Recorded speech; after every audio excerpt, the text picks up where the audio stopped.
Recipes by শাপলা কিচেনে আপনাদের স্বাগতম। আজ আমি রান্না করব সরিষা বোয়াল। সরিষা বোয়াল রান্না করাও সহজ এবং খেতেও অনেক মজা। আমার এখানে মাছ আমি কেটে ধুয়ে নিয়েছি, বোয়াল মাছ, হলুদ লবণও মাখিয়ে নিয়ে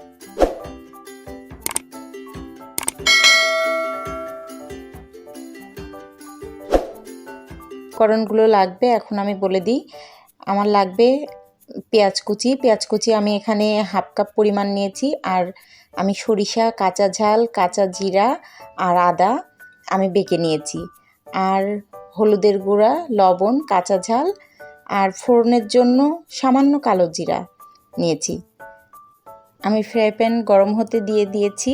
ফ্রাই প্যানে আমি এবার তেল দিয়ে দেব। আমি আজকে রান্নাটা পুরো সরিষার তেলে রান্না করব।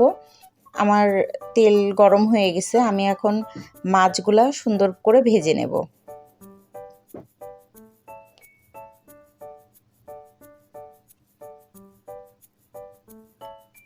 আপনারা এভাবে সুন্দর করে সব মাছগুলো আমি একসঙ্গে দিয়ে ভেজে নেব। আর মাছ ছাড়ার সময় খুব সাবধান, এই সময় মাছের তেলটা খুব ছিটকায় হাতে লাগে। আমি এবার মাছগুলোকে একটু উল্টে পাল্টে ভেজে নেব। বোয়াল মাছ খুব বেশি ভাজতে হয় না। আমার মাছ ভাজা হয়ে গেল। আমি এখন মাছগুলোকে তুলে নিচ্ছি। আমার মাছ ভাজা হয়ে গেছে। এখন আমি ওই তেলের মধ্যেই আমি ফোড়ন দিয়ে দেব। আমি কালো জিরা ফোড়ন দেব আজকে। আমি কালো জিরা দিয়ে দিলাম। কালো জিরা ফোড়ন দিয়ে আমি এখন ওই তেলের মধ্যে আমি এখন পেঁয়াজ কুচি দিয়ে দেব।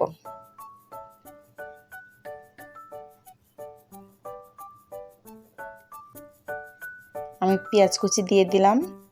পেঁয়াজ কুচি দিয়ে পেঁয়াজ কুচিটা খুব সুন্দরভাবে আমরা একটু ভেজে নেব। লাল লাল করে পেঁয়াজটা ভাজতে হবে।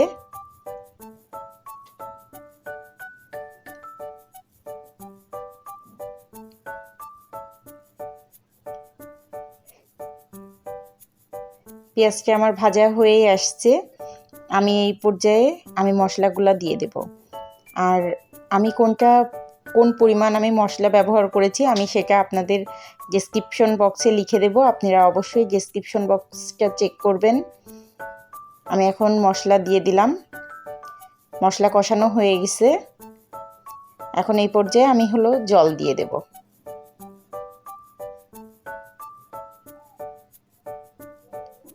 আর খুব বেশি জল ব্যবহার করা যাবে না, কেননা এটা তো বেশি ঝোল হবে না। আর আজকে আমি পুরো কাঁচা ঝালেই রান্না করব। আমি কোনো শুকনা ঝাল ব্যবহার করব না।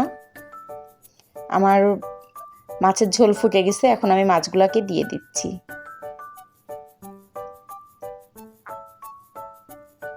মাছগুলো দিয়ে আমি এখন ঢাকনা দিয়ে ঢেকে দিলাম। তারপরে আমি আবার ঢাকনা খুলে মাছটা আমি একটু উল্টায়ে দেব।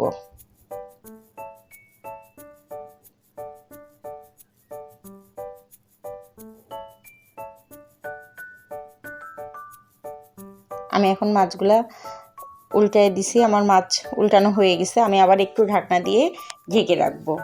আর এই সময় আপনারা সামান্য একটু কাঁচা সরিষার তেল ছিটায় দিবেন যখন ঢেকে দিবেন। আমার রান্না হয়ে গেছে। এই যে আমার তৈরি হয়ে গেল সরিষা বোয়াল। খুবই সহজ কিছু ঘরে থাকা উপকরণ দিয়ে সরিষা বোয়াল রেসিপিটা তৈরি করে ফেললাম।